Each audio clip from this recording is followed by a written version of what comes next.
katanungan para 100% mahimasmasan ang taong mahal mo.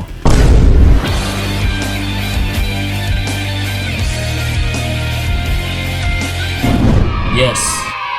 Well, ito mga utol, kasi pagdating sa relationship no, is kung minsan lalong-lalo na kapag nahihirapan ka na or nasasaktan, nababaliwala, or yung tipong parang ramdam mo na parang hindi ka mahal ng taong mahal mo. No, kaya ka nahihirapan. Kasi, yes, kapag hindi ka talaga mahal ng taong gusto mo or ng taong minamahal mo, ay mahihirapan at saka mahihirapan ka lang talaga. Na kahit ano pa yung gagawin mo, kahit mali-balik na rin pa natin, kahit pipigilan mo pa na wag kang or hindi ka mahirapan is mahihirapan at saka mahihirapan ka talaga. Once na hindi ka minamahal ng partner mo. Yes.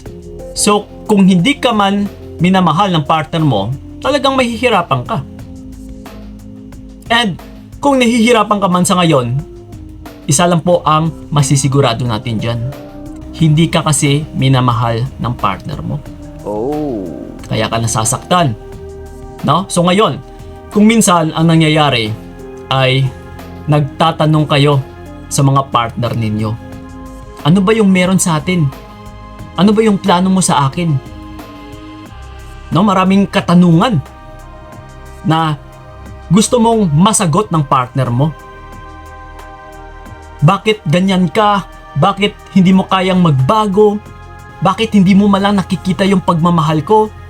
Hindi mo malang na-appreciate lahat ng mga pinapakita kong kabutihan para sa'yo? Lahat ng mga pinaggagawa ko sa'yo? Bakit? No, so, ngayon, kung itatanong mo ito sa partner mo, what can you expect na answer or sagot, na tamang sagot? No, na maririnig mo sa kanya? Kundi wala. Once kasi na tinanong mo ito utol, syempre, salita na ang kikilos eh. No, salita na ngayon yung sasagot. Sa salita kasi is madali lang madaya. Pero actually, kahit hindi mo na ito tatanungin, doon pa lang sa actions niya ay sumasagot na po ito sa mga katanungan mo. Na kung nahihirapan ka man, ay ito na po yung kasagutan na kung bakit nahihirapan ka. Na kung bakit ayaw niyang magbago, na kung bakit hindi siya nagbabago, na kung bakit parang binabaliwala ka lang niya, yan po ang sagot sa mga katanungan mo. Dahil nga, wala naman talaga siyang pakialam sa'yo. Dahil nga, binabaliwala ka lang talaga. So, instead na tatanungin mo yung partner mo na ito, na dahil mahal mo, ito mga utol why not natanungin mo yung sarili mo? Okay lang ba sa'yo na ginaganito ka ng isang tao? Okay lang ba sa'yo na binabaliwala ka niya, niloloko, ine-echapwera, na parang wala, parang hindi ka tao? Okay lang ba sa'yo yun? So ngayon, kung masasagot mo itong hindi, then bakit mo hinahayaan na ginaganito ka lang ng taong ito? Bakit mo hahayaan na manatili, na matuloy-tuloy yung pasakit na ito? Yes. No, kung mahal mo rin talaga yung iyong sarili, kung minamahal mo, no, ang iyong sarili utol or ang iyong buhay, dapat wag mong hayaan na ginaganito ka lang ng isang tao. Kagaya nga kanina sa nakausap ko. No, ang sagot niya sa akin is mahal niya daw yung sarili niya, pero sa pamamagitan ng kilos niya ay nagpapahiwatig na sinasabi niya lang na mahal niya yung sarili niya, pero sa actions utol ay hindi siya marunong kung paano niya mahalin yung sarili niya. Kasi nga hinahayaan niya lang, nababaliwalain siya ng partner niya, nagagamitin lang siya ng partner niya, napeperahan lang siya ng partner niya, hinahayaan niya lang. So saan yung pagmamahal doon sa sarili mo? Saan ngayon yung pagmamahal niya sa sarili niya? So kung ikaw man ngayon na ganito din yung situation mo, saan yung pagmamahal mo sa sarili mo kung hinahayaan mo lang na ginaganito ka ng partner mo? Yes. So that's why instead na siya yung tanungin natin is dapat yung sarili mo yung tatanungin mo. Kasi pagdating sa kanya, kung siya man yung tatanungin natin, wala ka pong makukuhang tama at saka totoong sagot dyan. Doon ka tumingin, doon ka na maniwala sa kinikilos niya. And tanungin mo ngayon yung sarili mo, okay lang ba sa'yo na ginaganito niya? So ngayon, sa pamagat pa lang natin na katanungan para 100% mahimasmasan ang taong mahal mo is, ito po kasi yung twist dito. No? Na once na tinanong mo ito sa sarili mo, tiyak meron kang realization na maiisip. Na meron kang marirealize sa sarili mo.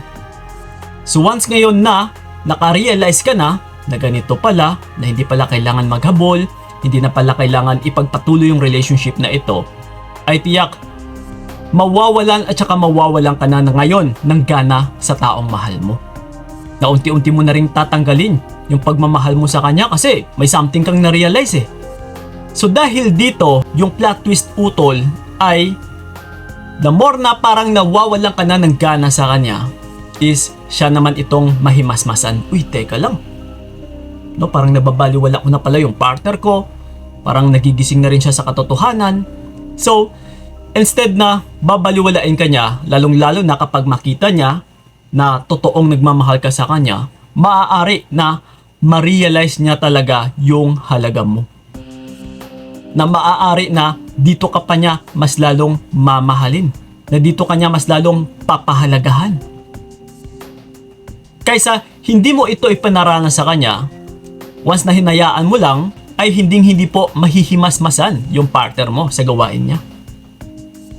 Pero kung pinaranas mo ito sa kanya, no, that's why una nga sa lahat is unahin mong gisingin ang iyong diwa, ang iyong sarili, no, ang iyong isipan sa sitwasyon na ito. Once kasi na may inuna ka na kilos, no, sa sarili mo, ang kasunod po niyan is yung cause and effect or yung resulta or yung impact sa taong minamahal mo. Na yung epekto utol is kapag may na-realize ka, kapag may something kang ginawa, kapag may nagbago na sa'yo, is dito pa mas lalong mag-iiba din. Yung pagtingin niya sa'yo, mas lalo kanyang bibigyan ng respeto, mas lalo kanyang papahalagahan. Kasi inumpisahan mo sa sarili mo. Yes. So yun po yun, ang katanungan, hindi para sa kanya, kundi para sa sarili mo. Na yung impact pagdating sa kanya ay mahimasmasan po yung partner mo 100%. Okay? So, do I make myself clear?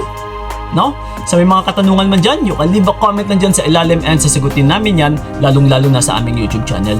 And then sa mga nais akong makausap one-on-one, PM nyo lang po kami sa aming FB page na Payong Kaibigan ni Kiko. Yes, magsiset po tayo ng appointment. Okay? Kita-kits. Maraming salamat. So, ingat kayo. God bless and babush! Hanggang dito na lamang itong nakayanan ko, nakawangan ang naranasan ko, bibitawan para malaman mo ang nasayang na pinaglaban ko para lamang dito.